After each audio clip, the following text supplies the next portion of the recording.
Welcome to Game Theorem, where we have serious discussions about absurd entertainment.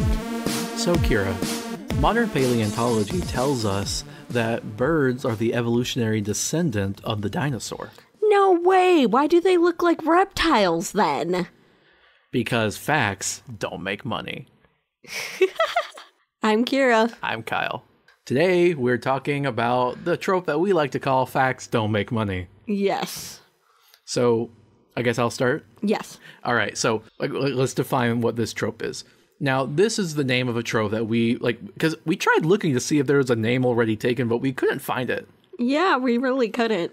So we just made up our own. Mm-hmm. And this is a thing that happens in entertainment, mostly movies, but it can happen in entertainment in general, where you have... It's a lot of time it's involved with science and science fiction, right? Yeah. And when you look back at old science fiction, from like the 60s, right? It's going to look dated. There's going to be science that's wrong, right? Yeah. And that's understandable. It's a product of the time. But sometimes you'll look at movies made today and there's still science wrong. Like not just like specific science, like, oh, how airplanes work and you're an airplane mechanic, so you know how to do that, right? Mm-hmm. But no, like common knowledge that is completely just waved aside for one reason or another. Yeah, which is ridiculous. And that's what this trope is. This trope is when you, as a creator of entertainment, are just completely waving aside any type of scientific credibility or common knowledge or fact simply for the sake of trying to make money. Yeah, and... it's always for appearance's sake. And yeah. people will say, oh, it's got to be entertaining, so they can't be accurate. It's just like, accuracy can still be entertaining. Oh, yeah. And, there are many ways to compromise. Like I can understand sometimes you got to bend facts. Like that happens a lot when you're making art. Mm-hmm. But it's not the same as completely flying in the face of them. When the very foundation of your series is flawed, or at least maybe a particular scene is just completely unbelievable. It takes you out of the immersion of what you're trying to enjoy. Or even worse, can actually result in a sort of brainwashing, or rather misinforming. Yeah, and make people think that the false thing is true. Yeah, it's a big cause of common misconceptions about how things work. Right. And it's also the reason why any professionals like scientists or lawyers or, historical people who know about history, can't watch certain media because they just, they pick it apart. They know exactly how everything is wrong. And that's because it's wrong. I know we're going to get to the examples later on, but I figured we should lead with an example first. Okay. And I want to do what I think is the most obvious form of the example. It's the thing that literally inspired us to make this episode. Yes. And that's Jurassic Park. Mm-hmm. Now, when Jurassic Park came out in the 80s or 90s, and this is the movie based on the book by Michael Crichton. Mm-hmm. The book was interesting, but the movie just brought it to the big screen. They, either Michael Crichton or Steven Spielberg, they put a lot of research into this art, right? Uh-huh. And they made the dinosaurs look as accurate as possible based on everything they knew. But that's been 2 or 3 decades ago, Yeah, we've learned a lot since then. Yeah. Actually, did you know that they discovered a skeleton of a dinosaur and a preserved feather? So they were able to get the pigments and figure out exactly what color feathers... Oh, is that the one that still had its skin intact and was preserved? I think so, yeah. Oh, interesting. Yeah, they're able to find out the pattern of its feathers and the colors of them. So you might see what we're getting to now. In the past 20, 30 years, we've learned a lot about dinosaurs. And yeah, there were a few Jurassic Park movies, and then that was the end of the franchise. But recently, within the past 2 or 3 years, they decided to bring the franchise back. There's these Jurassic World movies now instead of Jurassic Park. Mm-hmm. And I hate them. Yeah. I hate them so much for such a small reason, but I hate it. I know that, you can still enjoy it. You can suspend your disbelief, but I hate it because it's so obviously wrong. See, okay, let me say why it's wrong. Sorry, I don't mean to get emotional. Mm-hmm. But dinosaurs are proven to have had largely have had feathers. Yes. It depends on what dinosaurs, right? Yeah. But the T-Rex, the Tyrannosaurus Rex, the most famous of the dinosaurs, was definitely more bird-like than lizard-like, and probably had feathers. Wow. Especially raptors. I mean, look at a raptor running. It looks just like a chicken. Yeah, that's true. But yeah, modern science has proved dinosaurs had feathers. Right? This is something completely absent from the Jurassic World movies. Yeah, they just completely ignored it. Yeah, they don't even show like specific dinosaurs that we have known for decades had feathers. Like the Archaeodactyl. Oh, you know what? I wonder if they just wave it away by saying, "Oh, we genetically engineered it so that they wouldn't have feathers." Or Actually, something. yes, they did. In the Jurassic World movie, the whole plot is that the Tyrannosaurus Rex is actually kind of the good dinosaur compared to this new Murdersaurus they made. Oh. And they genetically splice things. Because, the whole reason in the story that dinosaurs are even existing is because of cloning. Yes. So they're like, okay, well, let's tweak one and make a Murdersaurus, which obviously doesn't go well. So the scientist, when they ask him, why did you do this? He mentions, dinosaurs are supposed to have feathers, right? Mm-hmm. And then that's it. It's just like a one-liner, and they just wave it off like that. And I'm like, I mean, I appreciate that you mentioned it, but not good enough. Sorry. It's just, why couldn't you just have some feathered dinosaurs? Why, you could just have, a little section of the park as an exhibit for, because, they, the idea is they cloned dinosaurs in the 90s or 80s, right? Mm-hmm.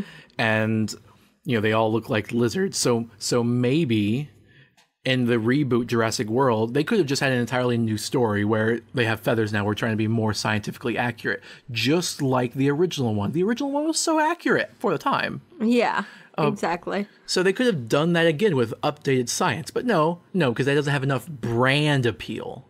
Because people don't recognize a feathered dinosaur. They don't think it's as scary. Yeah, they don't realize that. But and instead of trying to do that, instead of you know what? Why don't we go up to the challenge and make a feathered dinosaur look scary? They just go, no, they're afraid of lizards and snakes. We gotta make it look as reptilian as possible. Mm-hmm. Because of the Western philosophy of fear. So I'm just incredibly annoyed by that. They could have even just had in the story, oh, well, turns out our clone dinosaurs aren't entirely accurate. So we've revisited the cloning experiments and we have the new feathered dinosaur exhibit. Mm-hmm. None of that. And they had a lot of different species of dinosaurs. Yes, I know. All right. Are you done ranting about Jurassic World? I just want to say that it perpetuates the myth that dinosaurs didn't have feathers, and that's what makes me so angry about it. Sure, there's stuff in the movie that can be worth watching and it can be enjoyable, but this is something that I really do not care for misinformation, so it makes me really dislike it, and I dislike it even more because they had a sequel and they still didn't fix it. It's not an accident, it's a conscious decision to ignore the facts to make money. Yeah, I completely agree with you. And honestly, it should be common knowledge by now that dinosaurs had feathers. So it would be really cool if they, made it accurate so that normal people who wouldn't normally know that could go watch the movie and be confused by the look of the dinosaurs and then have it explained in the movie that we found out that they had feathers. Yeah, because the term common knowledge is all relative, right? Mm-hmm. It depends on what circles you are in. But if you're making a dinosaur movie, definitely that they knew. Yeah, exactly. They did their research on dinosaurs, or at least, if not, shame on them. Yeah. It's just so frustrating. You know what? Another egregious facet of the whole argument. Yes. They decided to make the Tyrannosaurus more friendly in comparison to the Murdersaurus, right? Yeah. So that would have been a perfect opportunity to give it feathers. We can't have the T-Rex look too feathery. It won't look as scary, right? It'll look more friendly if it's more fluffy, right? Mm-hmm. But you're also having it be a good guy in comparison now, right? Yes. So wouldn't making it fluffy actually work for your narrative? You can make the Murdersaurus look more lizardy. That's fine. Whatever. I never watched the second one. I was so upset when I watched the first one. So I haven't seen the second one. I just saw reviews on it. But apparently they did even worse. Wow. Okay, I'll stop. I'm sorry. It's okay. It's just we have other things to go over. Okay. You talk about the next one then. This is a scientific fact that there is no sound in space. If something happens in space, the sound does not reverberate, so you can't hear it.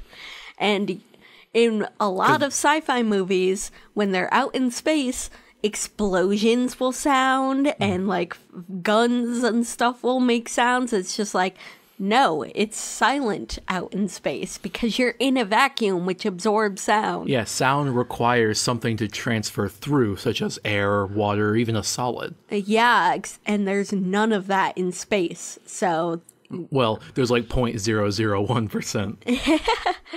But yeah. So yeah, that's completely ridiculous, and you see that in movies all the time, and it's not always that. In fact, I feel like we're getting better. We have some good examples that we're going to mention at the end of certain pieces of media that don't violate this. And again, this is mostly on movies, because in games rarely try to be that scientifically accurate. Yeah. Right? Plus, you have to keep gameplay in mind. And I'm going to say that games are immune to this, but people give them a lot more leeway because... Like for example, with animation, I'm an animator, right? When you tell a character to jump, in a realistic jump, the character first bends down and does the anticipation, right? Yeah. They bend down, they prepare for the jump, and then boom, they go up and they jump. And if you watch any game, you'll see that doesn't happen. You press the button, they just immediately spring up. There's almost no anticipation. And the reason is because players expect an instantaneous reaction. So you're cutting realism for the sake of gameplay. So that's why I think games are a little bit more excusable. And I think you can even make that argument to an extent in movies. But again, that's the whole like flying in the face of it that we talked about before. So like, for example, Interstellar had a realistic black hole, right? Yes. But they played with the levels and they made it a lot more glowy than the real thing would look. So that was a really aesthetic change, but the principle of the thing is there. Yeah, exactly. But yeah, sound in space. And, you know, I listened to a lot of scientific documentaries. I remember hearing one like, what would it sound like if your spaceship exploded? Because there's air in your spaceship, right? So you would hear something. Right. You just hear basically what you would hear is a... Oh, I see. You only hear the explosion until all the air dissipates. Ah, I see. Okay. That's interesting. So, you know, if any show you're watching and there's like a hole in the ship and like everything's like sucking and flying out, you would definitely hear sound in that. Yeah. But then once you escape the ship and you fly out, then you hear nothing. So, yeah, I think we covered that. Talk about the next one.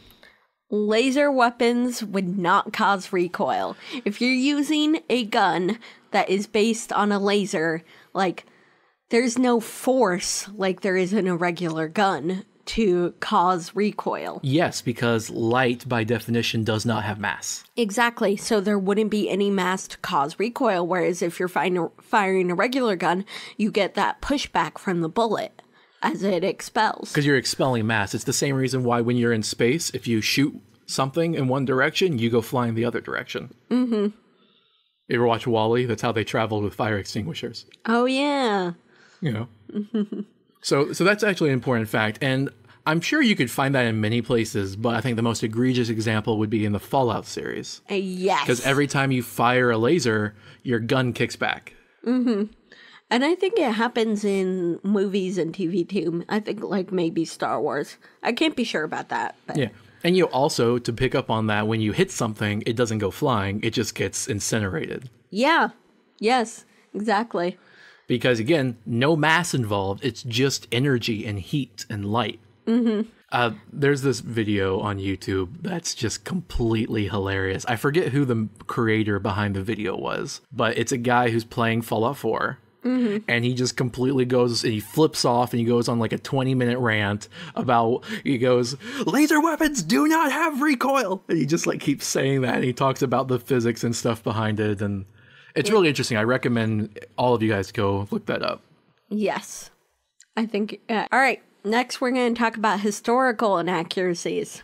This is probably, I can't think of a lot of examples. I mostly focus on the science aspect, but I am sure this is a problem. Oh, yes, because often it gets really problematic. Oh, with like representation of race or gender? Yes, exactly. Or other things? Yeah, exactly. And a lot of the times they either make things up that didn't happen or they exaggerate things that did happen for the sake of adding drama. And honestly, it's ridiculous because, like, they'll make up entire stories. Like in the case of Pocahontas, that fairy tale is, she's a real person, but that fairy tale, what happened, is almost entirely made up by Disney. Well, the modern interpretation, like, there are very few parts of it that are facts. And the thing is, Disney usually, when they would make their princess movies, they would pick an actual myth and then just make a child-friendly version of it, right? Mm-hmm. They chose a real-life person. Yeah, something Isn't that kind of insulting? Because, you know, at the time, Pocahontas was literally their first non-Caucasian princess. Yeah, I get what you mean. So they're like, okay, you know what? We'll take this this mermaid myth. We'll take this Cinderella myth. We'll take the Snow White myth. Like, and those were fantasy stories, so you could... Oh, and let's take this myth about this Native American woman. And then, like, one person in the back is like, but wait, sir, that actually happened. Native Americans? No, they're a myth. Sorry, I know that doesn't make too much sense, but the whole movie doesn't make much sense because it's not based on facts. Yeah, exactly. Like, Pocahontas wasn't even her name. Yeah. That was her nickname, and if I remember correctly, it translates to naughty. Yeah. I'm not going to say anything further on that. And she was also, what, 10 years old at the time? Yes, she was 10. She was not an adult woman.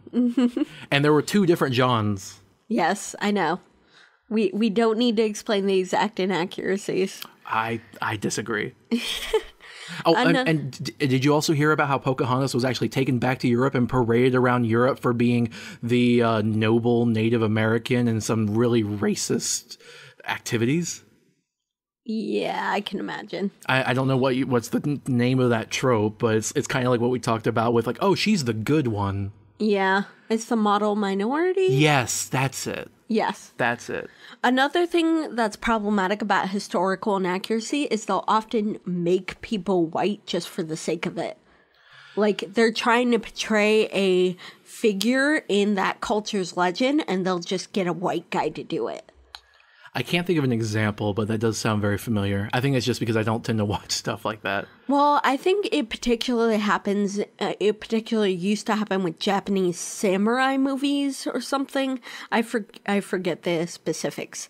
But yes, that's another really problematic thing that happens with historical inaccuracies. Oh, by the way, Alexander Hamilton was mixed race. Oh, that's a good example. Yes. He was half Puerto Rican? I don't know what you'd say. Oh. But he was from the Caribbean. Yes.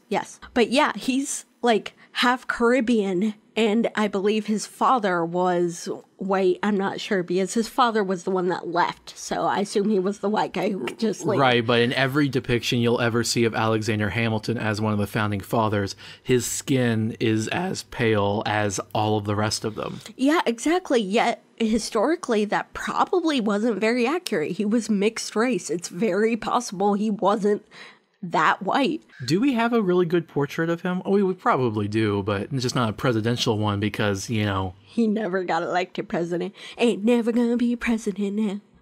Sorry. Is that from the musical? Yes, that's from the musical. Okay.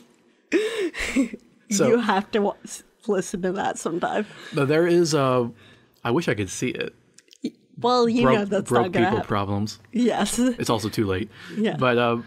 Okay, there's this one example I want to talk about. This was more recent news, sometime in the past year. There was going to be this medieval game. I think it might be out by now for all I know. Kingdom Come Deliverance? Is that it? I think so. I wasn't really intending to name drop them because I'm about to insult them. Oh, sorry. I was just trying to figure out which one you were talking about. I don't even know if that's it. But basically, there's this medieval game, and it's unlike a lot of fantasy games. They're trying to be completely accurate to the medieval era. So there's like no magic or anything like that, right? So they're trying to be super accurate. And in the quest to attain that accuracy, they decided that every single NPC needs to be Caucasian.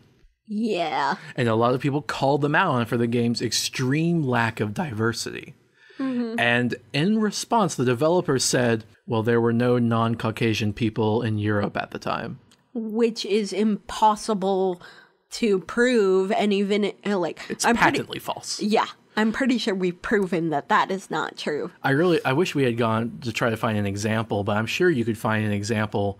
I heard that there were paintings or something. I don't know, but it probably wouldn't even take that much research to try to disprove that. And even if I'm wrong in saying that, people traveled across and interbred all the time, right? There's no way there weren't at least mixed race people. Or no, not even that, but just like there, even if it's just a very small percentage, there would be literally someone. Yeah, they still existed. Yeah, and you have to think, considering the the privilege that Caucasian people had over other people at that time and today, they would.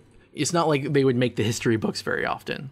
That's why I'm kind of questioning whether we would find evidence because, history Well, I'm talking about like archaeological evidence. Oh, possibly, but I'm talking about like historical records. Yeah, you really think any of them are going to be mentioned in the historical records? Yeah, I mean, look at all right. the women inventors throughout history, even recently that are wiped, like Heidi Lamar. Mm-hmm. She invented the technology that makes the internet possible. Mm-hmm. Yet the government, the United States government in the 1940s, seized her inventions and used them in the war and never credited her and never gave her a cent. Yeah, that happens a lot. She was also an actress, one who was frequently known for her nude images. So apparently it's okay to do that to a person like that. I'm being facetious. It is not. Mm-hmm. Yeah, exactly. Sorry, did I rant a little bit? It's okay. Okay, next. Another thing I want to talk about is forensic science inaccuracies, because this actually really affects the real world. In crime shows, often forensic testing is seen as completely scientifically sound, even stuff that isn't considered scientifically sound, like what was it, bite matching? Oh, yeah. I forget what the technical term is. But yeah, when you would try to take a mold of someone's teeth and then you match it to like a bite mark. Yeah. That is literally not even scientifically sound. Like, it is not accurate. It can be disproven like in every single way. Well, okay, that's an exaggeration, but in many ways. Yes, exactly. But still, that evidence is sometimes enough to convince jurors of someone's guilt or innocence. And the reason they trust in forensic science so much is because of these shows presenting forensics as an infallible science. And even if you were to argue that, oh, well, okay, then they'll just throw bite molds out of court now, like they do with polygraph tests nowadays, right? Mm-hmm. They only do that after, several, maybe hundreds of people have been falsely convicted. Yeah, exactly. It still is really harmful. I mean, look how many people were convicted because of polygraph. Mm-hmm. And the reason that it's so harmful is because, people end up believing this crap. And if you see it on TV, people think that they have no reason to make it scientifically inaccurate on TV, and they just trust it, There's also a big problem in law in court cases where jurors will expect DNA evidence. Because they see that all the time on TV. They're like, oh, well, what's the DNA? And everyone else, all the professionals in the court are just kind of like, we don't have it. And the jurors expect it, not realizing that the process to get DNA analysis is way too costly and time consuming to do for every single case. Yeah, exactly. You're only supposed to resort to that when the other evidence fails you. Mm-hmm.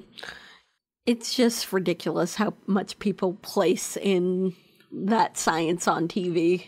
Well, you've heard the CSI effect, right? What do you mean? It was an effect where after the show Crime Scene Investigation CSI got really popular, criminals would actually start watching the show and taking notes and planning their crimes based on what they learned from the show. That's funny because I'm sure there was inaccurate stuff on the show. No, actually, at first they tried to be accurate. Oh, really? Yes. So the criminals would actually start getting away with things. But this affected the jurors, too, because then they started expecting that kind of stuff. Even though the show shows more of the top-of-the-line stuff that you don't get for every case. Mm-hmm. So after a while, to counteract the CSI effect, they purposefully started putting misinformation in there. which helps to catch the criminals who try to use it. They mix some chemical compounds and then doesn't produce the desired results because they actually swapped out the name of one of the compounds in the show, for example. Oh, I see. But now the jurors, they're misinformed. Yeah, because exactly. they intend on basing their knowledge on the show. Yeah, exactly. You know, the court cases, they try to combat this. They try to vet jurors, but that is such a biased process. I don't even Yeah. There are cases when they'll try to vet jurors, and like the case might be about illegal drugs or semi-legal drugs like marijuana. And so they'll ask the jurors what their opinions on marijuana are, and if they have too strong of an opinion, they won't be allowed to be part of the jury. Wow. I've heard examples of that before. I heard one example where this one guy, I was listening to another podcast. I don't remember his name. I'm sorry. But he was saying how they asked him, so what's your opinions on marijuana? And he's like, oh, well, it should be completely legal under this legal code section blank, as long as you're within this zone and using it for this particular use. And the judge is like, okay, you can go now. Because the lawyers have a big say in who gets to be the jury. It's some type of compromise. Yeah. All right. Sorry, I know I'm going on a lot of tangents this episode, and I'm really sorry about that, Kira. It's just there's a lot of inaccuracies that really make me fed up. Yes, I know. It's fine. And I really think that it is so harmful to put that fake forensic science on TV because people believe it, you know? I think they just need to do it more responsibly. Yes, I agree. They need to at least say that it's not accurate when it isn't. You know, I don't know, put some kind of disclaimer. Well, it's also why a lot of people try to go into the CSI field and be a... Oh, yeah. When I was in middle school, I wanted to be a forensic scientist, although I had done my research and figured out that that wasn't exactly how it was. I still wanted to be a scientist, so I still thought it would be cool. My brother wanted to do the same thing. Because basically people believe oh, it's so cool. Look how glamorous it is and everything. You get to do a deal with killers. It's awesome, right? It's almost you don't do any of that. Literally. No, you spend half the day searching through a field of grass for a single bullet. That's what you do. Yes. That's just an example. You don't literally spend every day doing that. Yeah, but you also it's a lot of testing and stuff. It's just science stuff a lot of the time. You know what one of the hardest jobs is? What? Being the hazmat team that has to clean up a murder. Oh, really? Like the bloody ones. And then, because they also have to deal with the survivors. Wow. It's there's a high turnover rate. Mm-hmm. Speaking of that, there are lots of law inaccuracies in law shows and TV shows about crime. Because, for example, trials on average take over a year if they even end up going to court, which 90% of the time they never even go to court. I mean, look at all the court cases that are still ongoing nowadays. Mm-hmm, exactly. But you realize that 90% of stuff doesn't even get to court. So the case falls through or there's some type of out-of-court agreement? Yes. They don't even bring it to trial, or if they do, they settle right away. I know big corporations do that a lot whenever they're in trouble because they want to, either not set a precedent or not get the bad publicity. Mm-hmm. All that stuff that people say about, oh, look at all the crazy lawsuits that are happening. Like that woman from McDonald's who spilled a cup of coffee on her lap. I was just thinking about that. Do you want to explain? It's corporate propaganda about that. Yeah, they they literally went on a smear campaign about how she was so clumsy, or it was her fault, blaming her for it. And she was just an old woman. It was an accident and she burned. The car was parked. Mm-hmm. She wasn't moving it. And the coffee was at 300 degrees. And she wasn't even suing them for money, unlike how the corporations would make you want to think. She was literally just asking them to pay for her medical bills when her genitals had third-degree burns. Yeah, she had third-degree burns. She just wanted them to pay for her hospital bills. That's damaging the nerves in one of the most sensitive areas of your body. Yes. And they literally gave her a coupon. That's literally what they did. Yeah, so eventually, I forget which organization it was, they supported her, did a class action lawsuit, and that was one of the most successful examples of suing the corporations, and that's why she is the most, like, the face of the smear campaign. Of, like, you know, unnecessary lawsuits. Which is ridiculous. Yeah, it is ridiculous. The only reason that the companies run that whole smear campaign about what happened with her and unnecessary lawsuits is because they don't want you to use your legal right to sue people. And keep the corporations in check. Yeah, exactly. Because that's what that system is there for. Mm-hmm. And that's why oftentimes they'll settle outside of court, basically hoping like, hey, so we don't need to tell everyone about this. Here's a bunch of money. Mm-hmm. But it doesn't always go that way. Because they're big enough that they can do that. And it might be cheaper to just do a smear campaign. Yeah, exactly. I don't know if you knew this, but often, like, when cases do go to trial, there are always, like, a team of lawyers and paralegals who do it. The person you see in court is not the same person who, you know, did everything on the case. You know, I get what you're saying. So basically, if you think of any legal show or any type of show where it's about lawyers or courts, basically all the facts we've mentioned is not what you see on the show. Exactly. Like, you see like a team like of like 1 or 2 lawyers, right? Yeah, 2 at the max, and maybe you see a few background paralegals. And you see like one court case that solves the whole thing, and it's almost never like actually rescheduled for like, what did you say, 14 months? Yeah. Yeah, and by the way, that figure is for if they aren't using stalling as a tactic. Which happens all the time. Yes. Exactly. Congress. Mm-hmm. And even the bigger cases, like they'll have teams of like 100 lawyers and paralegals working together on the case. So there is never just one person, one lawyer who comes up and is like, I solved the case, or I'm arguing the case all by myself, or I did all the work for the case. Okay, I get what you're saying. However, I feel like this law example is the least egregious of all the examples we've made for the facts don't make money trope. Yeah, I guess, but it can also affect jurors' opinions. Well, no, jurors, I agree with that. But with regards to the lawyers and the court system, I feel like the only, like, law is complicated. Yeah. The only way you're going to be able to make a law show is if you kind of simplify it a bit. And who are you going to hurt of that? You're going to hurt lawyers? Honestly, they deserve it. I'm kidding. But as a much smaller amount of people that are being misinformed. I feel like that's kind of like the airplane example I gave at the beginning of the show. Only if you intricately know that profession would you realize it's inaccurate. Yeah, it's not so much common knowledge, and I would respect them for making it realistic. I just understand the limitations in trying to make like a 30-minute or an hour-long show. Yeah, I understand that too, but I feel like it should be common knowledge, a bit of information about the system, because if you end up in that system, then you should know this stuff because you're going to be screwed over. True, because anyone can be sued. Yes, exactly. And not only that, but like if you are being tried for like something stupid or whatever, like some law stuff is helpful to know, even if you aren't actually a criminal. By the way, if you're ever arrested and they want you to talk, you should always lawyer up, no matter what. Now, I understand that might be expensive. You might not want to do that.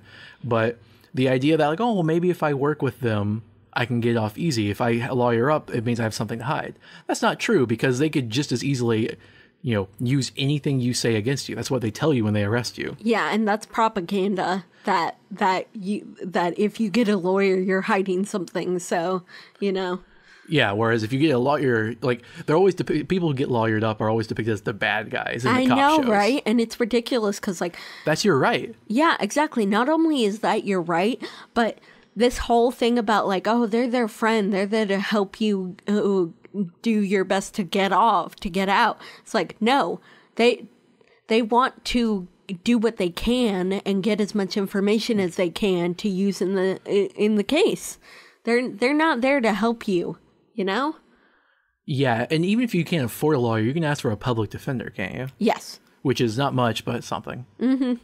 Anyway, so yeah, don't just work with them because they're lying. Well, there's a chance you can get off free and you work with them. Hey, everything's all nice and dandy. But what if you're unlucky? What if that's one of those times where, no, they have evidence against you and you just don't know it yet? Yeah, exactly. Even if you're completely innocent. Mm-hmm. You want to get into the examples now of this trope? I know we've been going on lots of tangents, but yeah, it's fine. But I feel like it's important to talk about how this trope works and then talk about the actual facts behind these situations. Mm-hmm. So we already talked about Jurassic Park, so I don't think we need to go on about that anymore. Yeah, we already talked about that. Oh, Star Wars. Yes, they have sound in space explosions, and I'm pretty sure lasers have recoil in that. In the series. Well, more than that, lasers have a finite breadth in Star Wars. Oh, do they? Yeah, like you shoot a laser and it goes pew, and like a 3-foot long laser blast is expelled from your weapon and flies through the air and hits your target. That's not how lasers work. At least Fallout did better in this regard. A laser connects from end to end because it's a light beam going 300,000 kilometers per second. Yeah. So what you should see is your weapon shoots the laser, and it just it just seems to appear instantaneously and connects from the end of the weapon to the contact point for as long as the blast is active. Yeah. That's what it should look like. That's not what Star Wars shows you. Yeah. Which also means that laser swords, lightsabers, cannot exist because it's only like a 3-foot long beam of light that's just sitting there somehow. Mm-hmm. If it was like in maybe a container of glass or something, I could believe it maybe if it had some type of container to it. But no, not even that. Yeah. And even then, it basically would just be a glorified light bulb. Yeah, exactly. I will smash you with my light bulb saber. And then the sound's egregious. Oh, and you know what? And was it one of the recent Star Wars movie? They had some type of hammer ship that like would hammer a ship and collide it with another ship.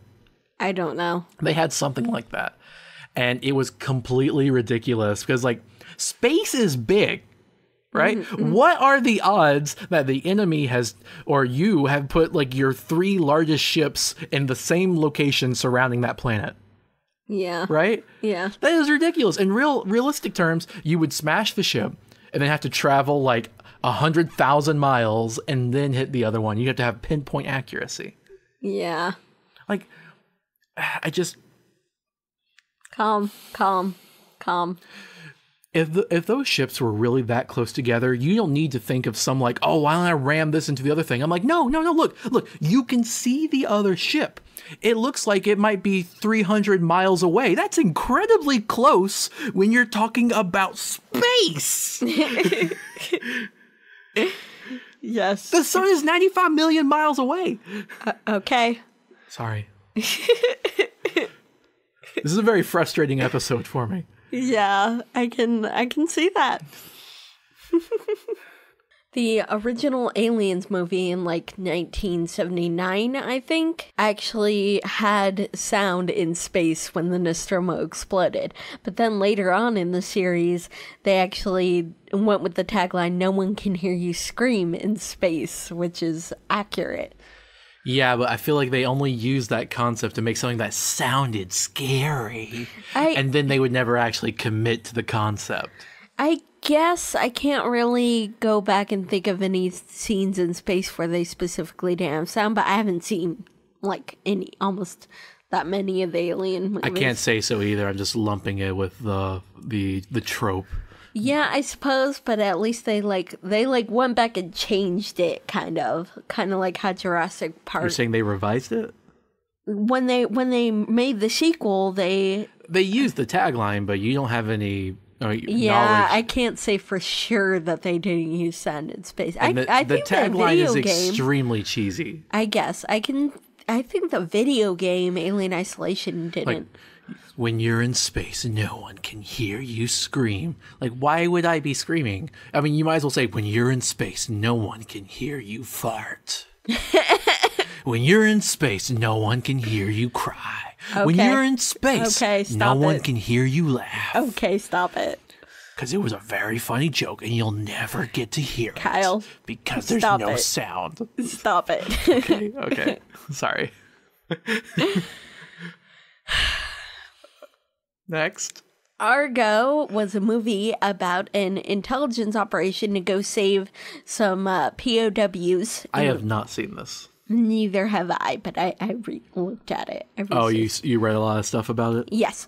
So I'm just gonna like give us the basics.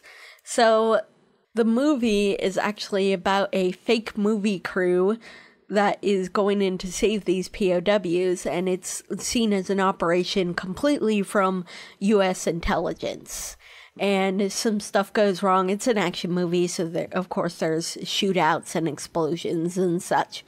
But the truth of this operation is that it went so smoothly, they hardly even ever had to use the cover story that U.S. intelligence came up with for them. Not only that, but the majority of the operation was actually like the Canadian intelligence came up with it. They conducted it. Yes. It was majorly a Canadian operation, actually. U.S. intelligence contributed very little. Was it maybe U.S. soldiers but Canadian intelligence? Yes. Basically, it was U.S. people who actually went in and did it, but it was mostly the Canadians who orchestrated it. And basically, any time anything happens in the movie where the plan doesn't go smoothly is completely made up. Because literally it went off completely without a hitch. They added drama to it. Yeah, they didn't even need to use their cover stories. Like, hardly ever. Actually, that really segues into an example that I can mention. I wasn't sure if I was going to mention it, but we have time and it is relevant. Is it okay if I go on a tangent? Yes, but can I say quickly first that CSI was another example, but we've already discussed that. True. Okay. Well, in the realm of another historical example, there is one that really kind of affected my life in my youth. Mm-hmm. When I was in school, there was one point where we had to read the Diary of Anne Frank. Mm-hmm. So if you guys haven't heard of that,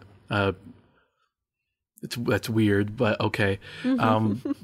It's basically a personal account from a young Jewish, would I say girl or woman? She was a little girl. From a young Jewish girl during the Holocaust, trying to survive the Nazis with her family holed up somewhere. Mm-hmm. And that naturally makes it a nonfiction account. She ended up dying, didn't she? Yes. And so it's really tragic.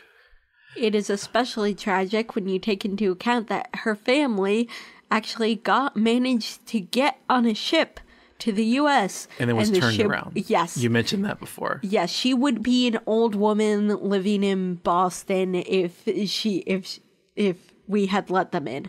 Right. But the thing is, when I was given the story to read in school, they thought we were too young or immature to handle the real thing. So they gave us a shortened and altered version of the story. Wow, that's dumb. It was written as if it was a play.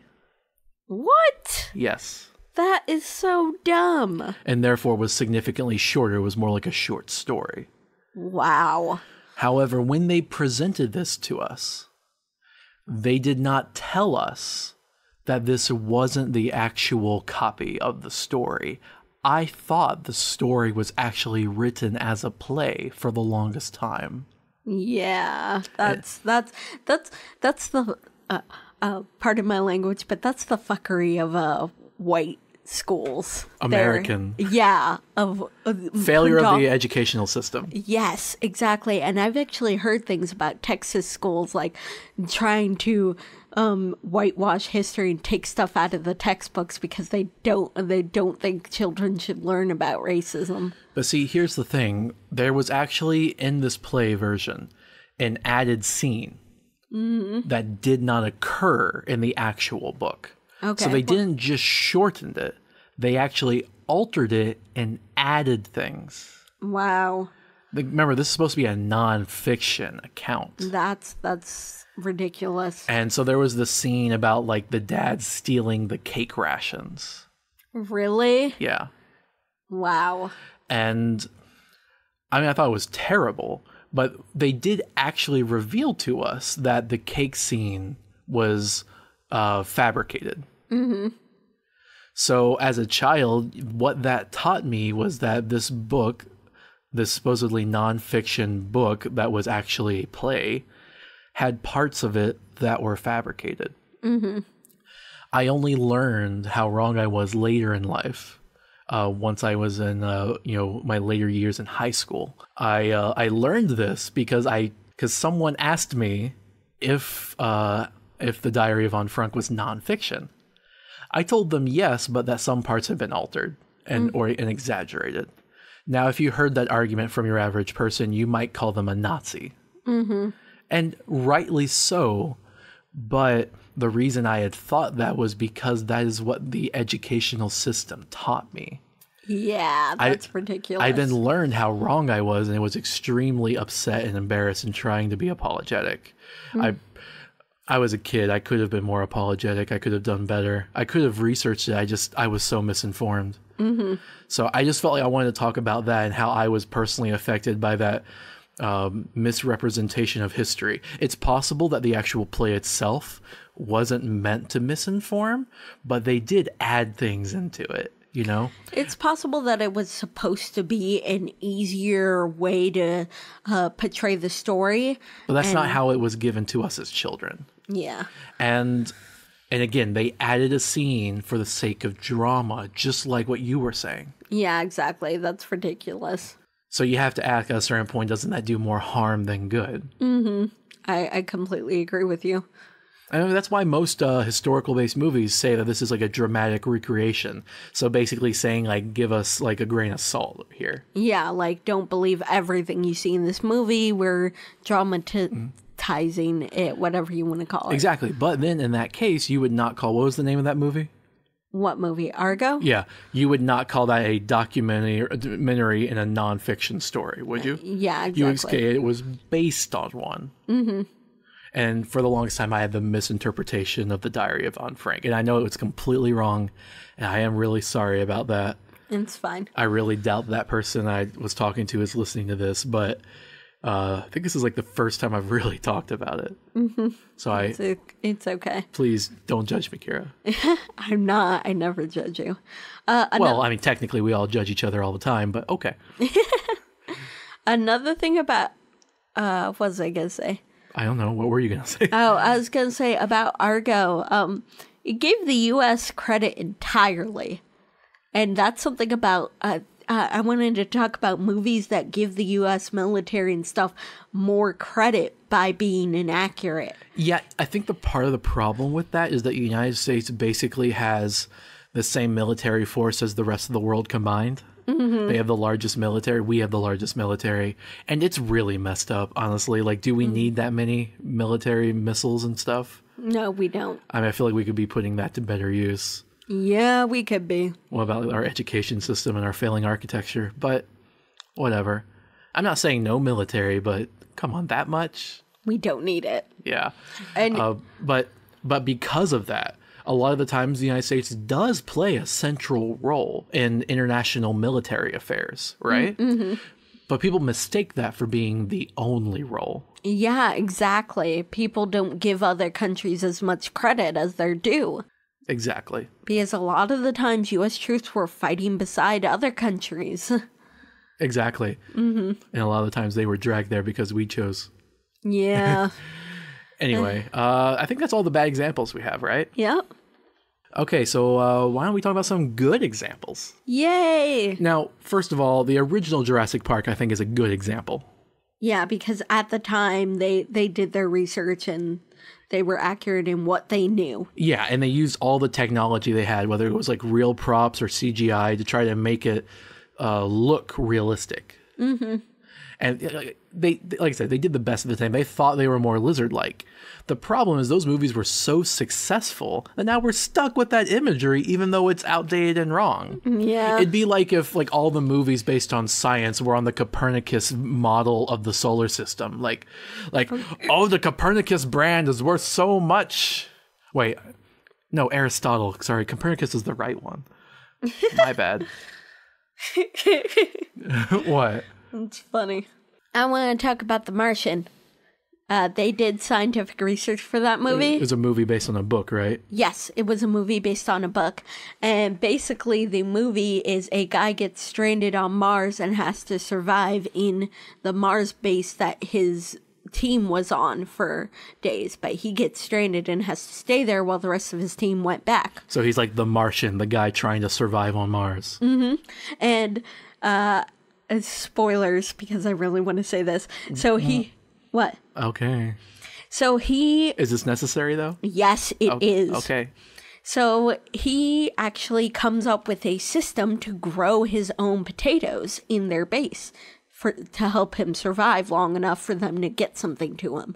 And it's all scientifically explained and accurate as to how he would do it. And afterwards, he talks to the U.S. government and he's like, you realize this makes me a space pirate because the definition of a pirate is someone colonizing, what's it called? National waters? Stealing something in international waters. And he had like stolen something to help him survive. Yes. From a military or nation state. The property belonged to the United States. Yes. And he was in international waters taking it for himself, but he was also, on Mars. So he called himself a space pirate. Yes. And he told us to like everyone he managed to talk to. He also grew a beard, so yeah, it worked. But yeah, like the way he survived, he was a botanist, so he knew how to grow his own food and stuff. And the way he fixed up the place so that he could survive longer, especially after a disaster, it was all like really explained and accurate as to what you could do in that situation. I think another good example is gravity. What? Yes. No. Yes. There were some problems with it. I understand that. But even Neil deGrasse Tyson, astrophysicist, agrees that the movie was actually made to be very accurate. There was no sound in space. The entire plot was based on the Kessler syndrome. Oh, okay. Sure, yeah, there was fictionalized stuff about it. But, you could probably say that about The Martian. I can't challenge you on that because I'm not as versed in The Martian. Okay. I know Gravity better, which is why I can say that one. Fair enough. All right. So I would say both of those movies are probably in that same category of like, yeah, there's probably some stuff that they changed to make it more dramatic and whatnot, which is unfortunate. But they did try really hard to make it scientifically accurate. Mm-hmm. Mm-hmm. And I can respect that. Yeah, me too. Because like even if you fail, at least you tried. Yeah, exactly. And the last really good example is... Well, no, Titanic. Oh, yeah. Yeah, what did you want to say about that? Well, the movie Titanic was made by James Cameron, and he actually funded an expedition to unearth the Titanic from the bottom of the seafloor to actually study it and like get the architectural layout, do research on the people that were there, and really find out like so they could recreate what life was like on the Titanic ship. Oh, that's cool. Yeah, so the movie was very accurate in that regard, although I think the main characters were all fictionalized. All right, cool. The best example we have is Interstellar. There's literally a book on the science behind that movie. I love that movie. It's definitely in my top 5. I'm not sure where, but somewhere in there. It's weird. A lot of people don't like the movie. And the reason is it's a very scientifically accurate movie. But at the same time, there is a lot of raw emotion and like stuff about family bonds in there. Mm-hmm. So a lot of people who went in for the emotion didn't care for all the science. A lot of people who went there for the science didn't care for the emotion. Personally, I feel like if you only have one or the other, then you're not living in reality. Mm-hmm. Yeah, true. Because science and emotion are they can exist simultaneously. Mm-hmm. But I really loved it. The movie was super accurate. The director, was it Christopher Nolan? I don't know. But he hired a scientific advisor that he worked with personally. And he's the advisor is the one who wrote that book on the science of Interstellar. That's cool. Like, for example, you might have noticed that recently, within the past 5 years or so, that everyone keeps depicting black holes in a very weird way. I think hardly anybody has actually noticed that. What? No, come on. Like, think about it. Okay, hear me out. if you think of a black hole, if you've seen one in a recent movie or just an image that you search on Google, you see any depiction of a black hole, you'll see a spherical black circle, right? Surrounded by an accretion disk. But the accretion disk will appear simultaneously to wrap in front of it, kind of like the rings on a planet, as well as wrapping around the circle itself, like you are looking straight on at it. And it does these two things simultaneously thanks to an optical illusion. Oh, wow. And if you're wondering, why have I been seeing that weird interpretation of it?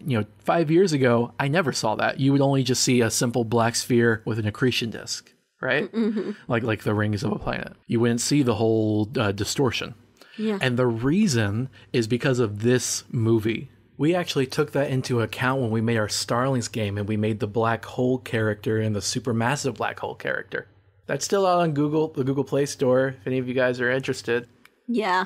The advisor, man, I wish I remember what his name was, but he did calculations on the bending of light through a camera to determine what a black hole would look like if you could actually look at one. Oh, that's really cool. Yeah, and they did pump it up. They increased the levels, made it more glowy to make it more interesting. But because of the way that black holes distort space and light, it creates this optical illusion, and it looks brilliant. But it's so accurate that anytime people depict black holes anymore, they use the interstellar model. That's really And cool. that's like the opposite of all the other movies we've been talking about. We're misinforming people like dinosaurs. Instead, they create a precedent based on knowledge and facts. Yeah. It's really good. I would just hope that the next time this happens, we update, Like, for Fair enough. example, he mentioned that one thing that was kind of inaccurate, the thing that frustrated him the most with regards to the way that they depicted the black hole in that movie, was that time should also be affected in its distortion, because it's not just space that's broken down. Oh, I see. So half of the black hole would actually appear to disappear. Oh. So like essentially from left to right, as like along with the rotation of the black hole, it would appear to get lighter and darker as like the light escaped the event horizon. Oh, wow. I'm not explaining it the best way because I'm not an astrophysicist, but the effect is that half of it should have been in darkness. Oh. But they wanted to make it look glowy. Okay, cool. So again, concessions like that I understand because you were still trying. And so I guess that's really all we have to say on this. We've been kind of kicking a dead horse, a living horse that deserves to be kicked. Because we're horse kickers. I'm sorry. No animals were hurt in the making of this podcast. Yeah. You got anything else to say, Kira? Oh, right. Okay. We did have some... We did have one thing that we wanted to add is some feedback that we actually got on a previous episode on our Japanese animation podcast. There was this guy. Can you tell what he said? I gotta look up the name. I forgot to write the name now. I actually don't know what he said. He's called No Name. Oh. Or sorry, he or she. My bad. Or they. They are called No Name. Yes. Sorry, they. Gender roles. My bad. Okay, so they mentioned how another reason why anime took off after World War II was because of the intermingling of American and Japanese culture. Oh, I see. We had American soldiers over there, and so a lot of American soldiers came back after seeing some manga or anime, and it also left a Western influence on Japan that you can kind of see throughout their culture. Oh, that's really cool. I didn't know that. And the guy that even made Astro Boy, have you ever heard of Astro Boy? No. I think Okay, we gotta fix that. But was inspired by Disney, apparently. Oh, according to this guy. I maybe should have verified it, but that's what he says. Sorry, they say. I gotta rewatch the gender episode. All right, so that's it. We have social media, feedback, gametheorems@gmail.com. We're Game Theorems. Check us out. Bye. Bye.